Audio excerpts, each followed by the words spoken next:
Hey Pittsburgh, Josh Miller here. Welcome to another episode of A Day in a Life. Today we're hanging out with Will Allen, one of the good guys. This guy got it done on the football field with your Pittsburgh Steelers, and now he's getting it done off the field. Stay tuned for a great episode of A Day in a Life hanging out with Will Allen.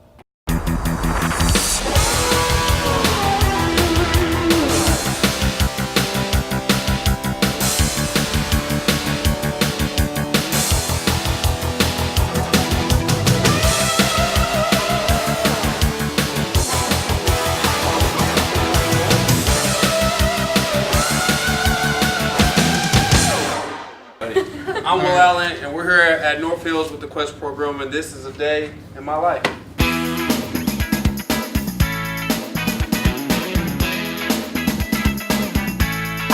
each one of you guys are going to go shopping tonight, and you're going to get $150 to spend.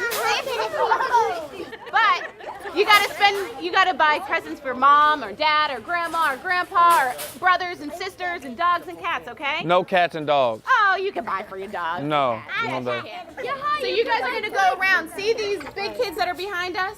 You're gonna pair up with one of them, and they're gonna help you out to go shopping. And then when you're all done, we do have a special surprise for all of you. So. What is it? Can't tell you the special surprise. Okay, so are you guys ready? Yeah.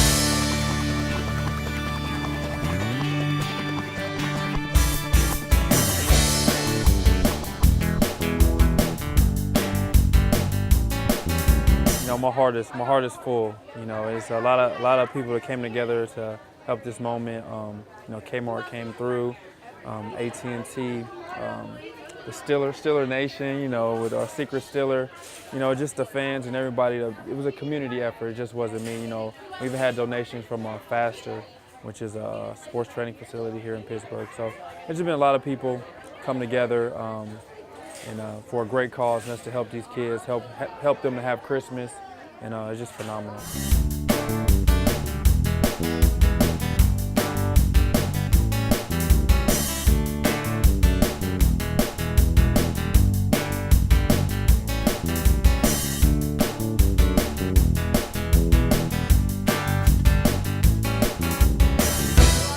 Hi, how's it going? Thanks for coming out. Oh, anytime. I appreciate it. What's your name? JD. Good to meet you. I'm Will. Good to meet you. You having fun? So far, so good? Yeah. This the only thing you got so far? So far. Who's that for? My dad. All right, he's gonna love that one. All right, have fun.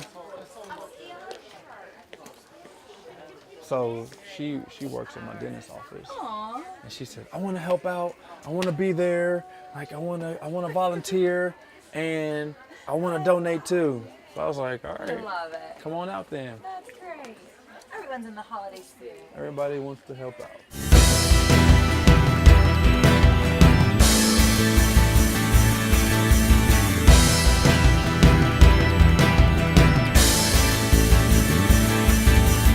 What you got so far? Candy. Candy? You gotta get something better than for mom than candy, right? Nah, man, this is for you. This ain't for your mom. You gotta get your mom something nice, man. What's your mom like? Necklace?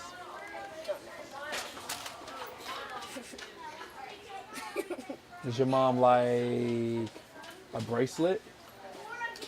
A watch, maybe? Some perfume? Yeah. Why don't you get her some perfume? No? Perfume and candy? Yeah? Or is it candy for you? Candy's for them. All right, what's your name? Israel. Good to meet you, Israel. Thanks for coming out. I'm Will. Have a good one. Have fun.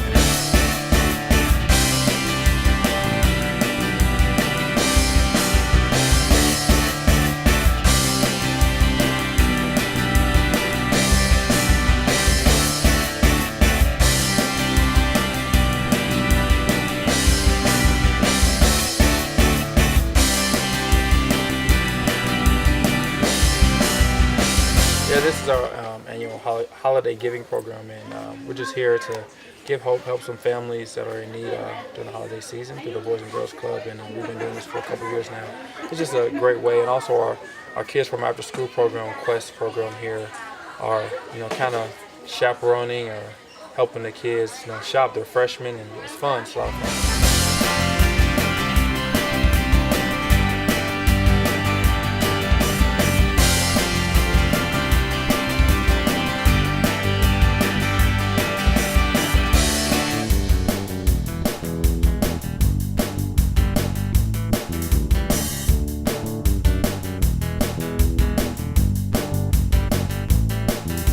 I've always had people in my life to help me, and motivate me and push me, and whether it was through words or just always being on my back, or just even helping me, financially. But I probably wouldn't be here if it wasn't for a community of people, helping me along the way. So it's just my way of paying homage and giving back.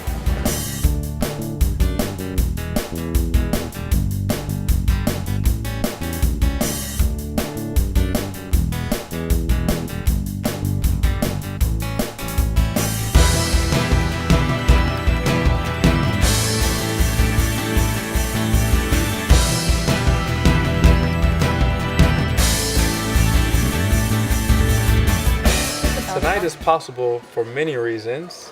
We had a great support from the fans. Steelers Nation coming through. We had a kind of a holiday Steeler giveaway, if you will, for people who donated, and we had a lot of different autograph signings and different giveaways for that. Kmart, coming through helping us out. AT&T, Bose. Faster. It's a training facility in Pittsburgh. A lot of different donations, a lot of different people coming together for such a great cause, to help families out in Pittsburgh.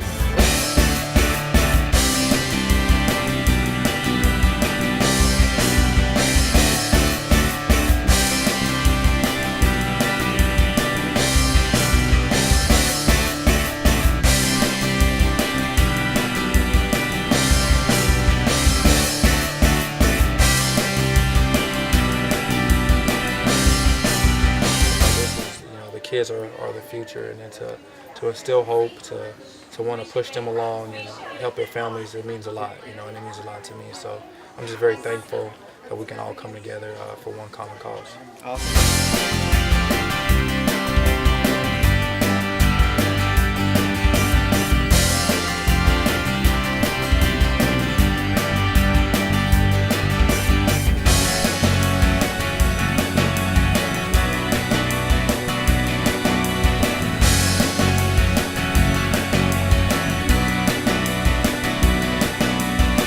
We're gonna make a right when we get up to the front, okay?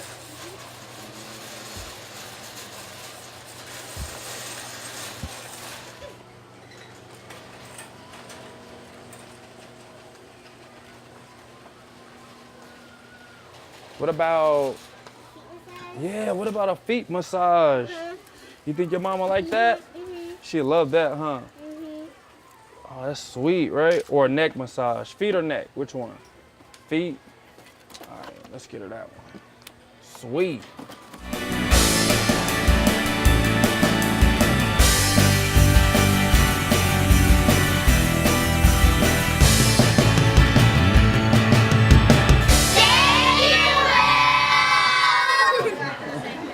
You're watching A Day in the Life with Josh Miller. We'll be right back. A Day in the Life with Josh Miller is brought to you by UPMC. Life-changing medicine. SE Tire and Wheel Center, located at 5200 Route 51 South in Belle Vernon. And Total Sports Enterprises, always a home game, located at the mall at Robinson. We'll be right back. Wrecking's part of our sport. Crashing and hitting things is just going to happen to you. The first time that I got injured, I tried to hide it. I tried to push through. 4 weeks later, I've been injured again. Back to back. The best decision I made was to go to UPMC. We went through all these activities that had results that made sense, and things got better. Holy cow, man, we just won the 500. I didn't choose to be in a 25-car pileup, but I did choose UPMC.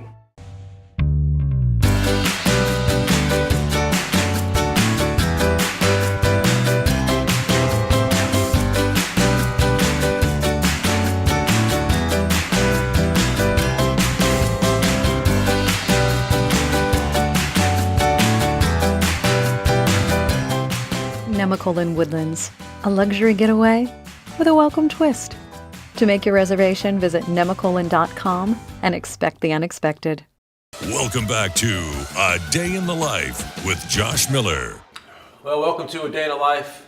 This is Josh Miller, and man, have I got myself into a situation. I'm hanging out with a guy who you may just know as an athlete. This is Will Allen. Will Allen is a cool cat, but athlete is like the bottom of who this guy really is. If you have a totem pole, you think of all the cool stuff guys do. Get to know this guy. Pretty special guy. Will, man, how are you? I'm good, man. Good to see you. Everything cool? Everything's great.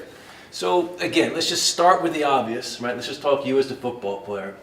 You look at your career, you're 33 years old, mature beyond your days, an old soul. I would definitely throw that on you as well.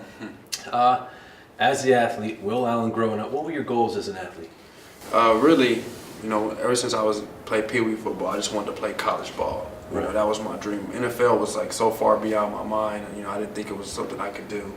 I was very advantageous and thoughtful about being a college football player and playing at a major university.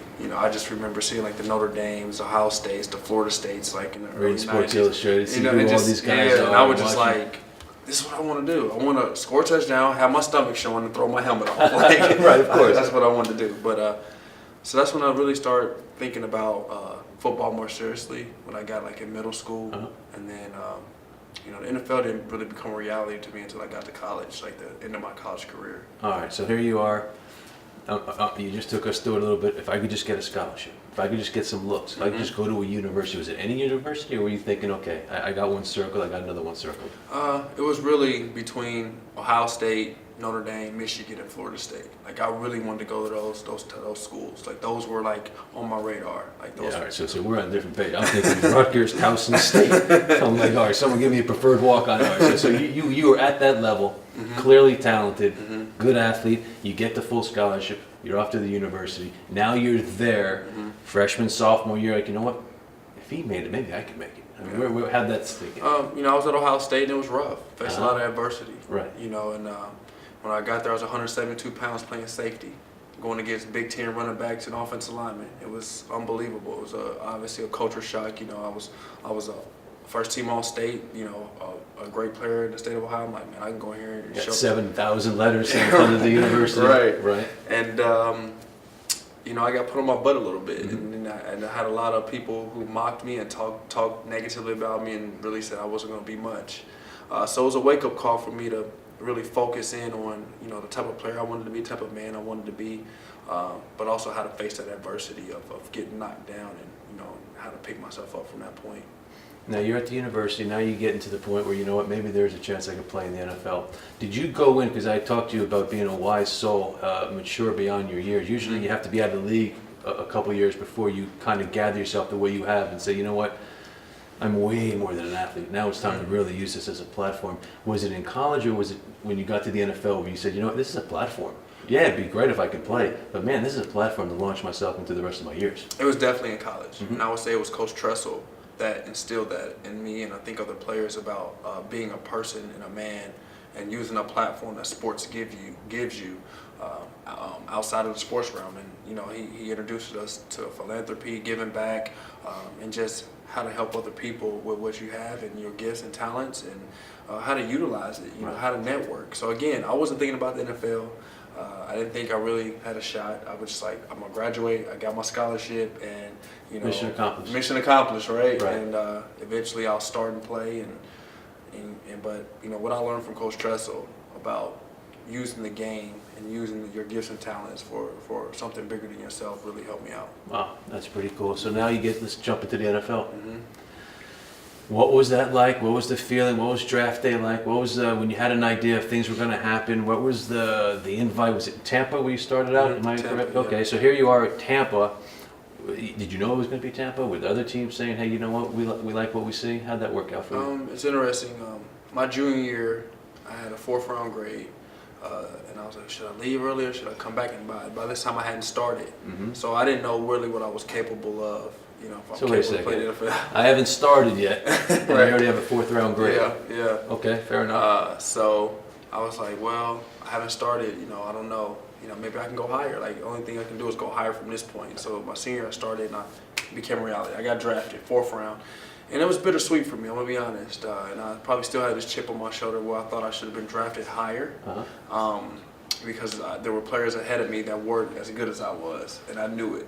Right. And but I was happy. I was thankful that I got drafted. I was like, it's just a blessing that I got drafted. So, I get drafted. A couple teams are telling me they're gonna take me on the first day, and they don't. Mm-hmm. So I'm pissed. Like, add to the chip, add to the so shoulder. I'm pissed. Right. Like, oh my goodness, like this can't be real. I got friends, I got family, I got newest people here. Yes. I'm like, I'm getting drafted on the first day. First day, I'm gone. It doesn't happen. So I'm very disappointed.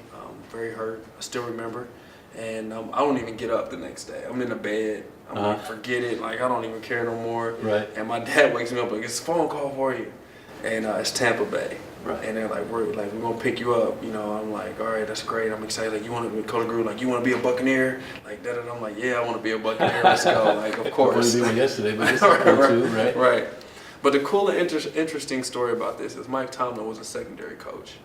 And at my pro day, a month earlier, he comes up to me. I don't know who this guy is. Yeah. Scruffy beard, all salty, sweated out, right. ball cap, Tampa Bay ball cap, and he comes up to me before I wear my 40. Hey, I'm Coach Tomlin. Good to meet you. Like, let me tell you something. Like, all these guys, they think, they don't know nothing about you. I know about you. You're a multifaceted DB. You can play corner. You can play slot. You can play safety. Like, I love that, man. You got good feet. Like, I've been watching you for the last 2 years. I know everything about you. He just go down this list about me, right? Right. I'm like, who is this guy? Like, who is he talking to? And he just, like, goes into all these details. Like, a lot of guys, they may not draft you, but we're going to try to, if we don't get you in the third, we're going to get you in the fourth. That's exactly what he said. And I was like, all right. He said, just don't run 4.6. He said, just don't run 4.6 to 4.7. I said, all right. Like, I said, you don't have to worry about that. I'm going to run a 4.4 today. Don't worry. Right. I'm like confident, cocky. So I don't run a 4.6, and, they draft me in the 4th round. You're watching A Day in the Life with Josh Miller. We'll be right back. A Day in the Life with Josh Miller is brought to you by UPMC, Life-Changing Medicine. SE Tire and Wheel Center, located at 5200 Route 51 South in Belle Vernon. And Total Sports Enterprises, always a home game, located at the mall at Robinson. We'll be right back.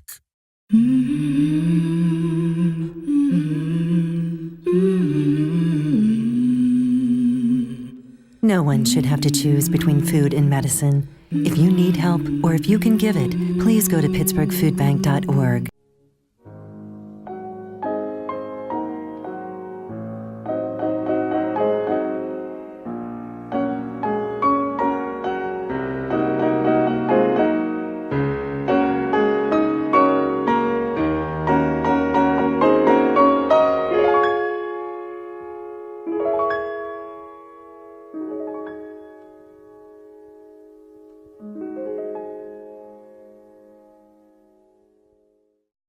Don't spend your time bottled up. Pack up and go. And no matter where you go, bring Rivertown along. Whether you enjoy our smooth Maxwell Scottish Ale or our refreshing Halikahiki Pineapple Ale, our advanced technology canning process ensures that Rivertown craft beers taste just as fresh and flavorful no matter where you go. Tailgating with friends, we're cheering on your hometown team at the ballpark. No matter where you go, enjoy ice-cold Rivertown craft beers. Visit our brewery and take a tour. Welcome back to A Day in the Life with Josh Miller. Pretty cool. So there you go in Tampa. Is it, take us through this maturity, because again, to have that in college is great. Now you're in the NFL. Was it, I just got to make this thing, let me establish myself, let me get my ducks in a row before I can give back, or is this something that you saw some of the veterans there say, you know what, okay, I see what they're doing, I can start this now? Well, in college, I always knew that I had to lead a different life than just being a football player. I saw like the football player life, and I love sports. I love being a football player. You understand, like, it's locker room, it's the jocks, it's the guys. Right. They do certain things. It's like a melting pot of personalities from all over the place, and the world doesn't even want to know these conversations. Right. So I'm like, I'm like, man, there's got to be something different. I just knew in college. So then when I got to the league, I saw like guys like Rondé Barber, Derrick Brooks, Sheldon Quarles, Ryan Neese, and John Lynch, all these guys like give back. Like, they already set the foundation of like giving back and helping people in the community. Like, Derrick Brooks used to take kids to South Africa, and I just thought that was amazing. Like how can you do that and still balance football? Do something on such a large scale, and So, you know, I was sitting on my couch. Year one was my rookie year. Obviously, you know how it is being a rookie. Like, right. You covered kicks? Did you cover kicks? Come on. Tell me you covered the punt. I tried to. Okay, they wouldn't let fair me. Enough. I must not been good enough. No, you're too good. But so then after my second year in the league, I was just sitting on my couch You know, during the second year, I was like, man, I got to do something with my life. Like, I can't just be sitting here just playing football and coming home. Like, there's more to me. There's more to life than this. And so I wanted to help out, and I started tutoring and mentoring at a charter school, English and math, and just helping those kids out. And that just cultivated into starting a foundation. And it just kind of grew and grew and grew and grew and grew. And here we are 10 years later at this point. But it was very grassroots, man, and I just wanted to help. And that's what kind of spurred me, and it was a catalyst to want to give back and wanting more out of my life and my career than just football.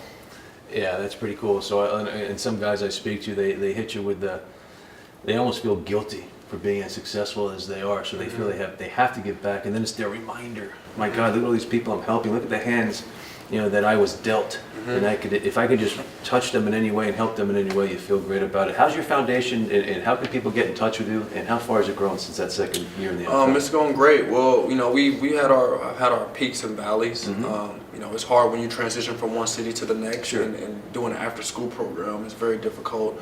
I mean, at one point in Tampa, we were servicing 75 kids at one time, you know, at our after-school program. And then when I left, it was a transition. So now we're servicing close to 100 now. Now, when you say servicing, let people know what that really means, because it's more than just, you know, how are they doing? Well, we have an after-school program, you know, and we're teaching kids about life after college, life after high school, and how to prepare for college, how to prepare for careers, how to, you know, build, you know, just themselves up and have better leadership skills and development skills when it comes to finance, their health, you know, any and everything that you can think about you didn't have in high school. We're trying to help them and expose them, and that's how we're servicing them.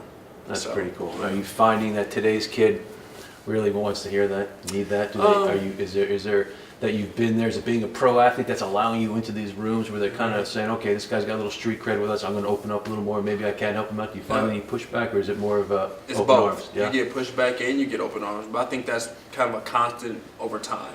You know, even when you and I were in high school, like, some kids are accepting to it, some kids aren't. They're like, oh, I got it, I know what I'm doing. They're a whole bunch of know-it-alls, you know, I think they know everything. So, you know, maybe I was that kid in high school at one point, but, you know, you got mentors, you got people in your life, and maybe that one little nugget of wisdom that you heard at some point along the way, you always remember it. And consistency, right? And consistency. Are you going to be there for me? Exactly. All right, there he is again. Okay, now I'll open up. Yep. So, you know, that's kind of what I've seen over time. And, you know, the map doesn't change. Yeah. It's just a matter of, like you said, being consistent, being diligent, and keep knocking down those doors and letting the kids know that you care about them, and that you care about their future. And, you know, and then it goes from there. Now you have the foundation. You obviously you're keeping yourself in shape. How are we doing on the football side of things? What are things looking like for you? You still have an interest? You still want to play? Is your passion still there? Is there hunger? You know, guys always talk about, boy, if you have one foot out, you're really always done. But it seems like you as a person, as a human being, can juggle all these things. How was because, you know, people say, hey, you got to work harder to stay there than it is to get there. And here you are, you service these kids, you have your foundations, you're into other stuff, which we'll talk about in a little bit. How is it for you as the athlete, the professional athlete, to juggle all that? Has it been hard for you? No, it's not hard. I think once you figure out what it is you want to do and you know how to concentrate your energy at the right time, you can accomplish many things. I think that's what the platform of football gives you, the fact that, you know, a lot of people want to be attached to athletes or know athletes, and they think of it as some kind of mythical or, you know, just some type of poof in the air type thing. And it's, you know, we're normal people, but you got to learn how to use that platform like we're talking about, of how to get into certain doors, how to meet certain people and talk to certain people and do some of the things that you like to do while the opportunity's there. And I think, again, it's all about the timing and you know, pushing those doors at the right time. Now your passion is through the roof, and obviously whatever you sink your teeth in, you know you're going to make it because you're putting your name on it. Next 5 years, next 10 years, what's it looking like for you? What are your goals? The goal is to still have the foundation, but to grow it all, you know, and all over the city. You know, obviously I have an interest in having a career in energy and energy efficiency, and you know, and around the technology of it. How does that happen? That's one of those things where I have to, 9 out of 10 locker rooms, you throw that out there, cats, what did you say? Yeah. So I mean, well, I guess it so how kind did of you get into that? I guess it kind of started like the birth of it, the seed kind of started 10 years ago. You know, when I'm thinking about why do we have electric cars or why don't we have flying cars right now? And I'm thinking to myself, like, well, let me look up why don't we have flying cars or what technology or what people are doing in this realm when it comes to electric cars. So I started looking up all this stuff. And then I started looking at, like, oh, there's hydro power, there's solar power, there's wind power. You know, there's all these different sources of energy that I knew nothing about. And that just, my mind just started going from there. Like, I'm a very exhaustive researcher and thinker. So one thing led to another. You sleep? I do. Okay. Very, very little. Pad and pen by next to the bed, I'm sure, with ideas. Always. Papers everywhere. Absolutely. Okay. Very cool. But yeah, that's kind of how my mind got circulated around there. But then you got to think, like, well, that's just an idea. Now, what career do I want to have in this? And I think as the thoughts start to funnel down, I started to realize a need for community and people, and you know, and where the industry's going, and where I can possibly fit in the industry. So, you know, I started to, you know, get familiar and meet people and talk to people and express my interest. And then I also start delivering that interest to the young people so they can know what careers and jobs and what energy efficiency is, and what industry jobs are moving forward in the future. Unreal. I appreciate your time, man. I could talk to you all day. I appreciate it. Thank you, Great man. stuff, and I the fact that appreciate you're you. giving back the way you are, and it's all real, and it's all genuine. So that's awesome. Good job. Appreciate you guys. Yeah. Well, hey, man, Will Allen, pretty cool cat. Hope you enjoyed this episode of A Day in the Life. Hey, Pittsburgh, I hope you enjoyed that episode hanging out with Will Allen. Thank you so much. What a cool guy. This guy's doing such great stuff off the field. I hope you enjoyed yourself. Stay tuned for future episodes of A Day in the Life.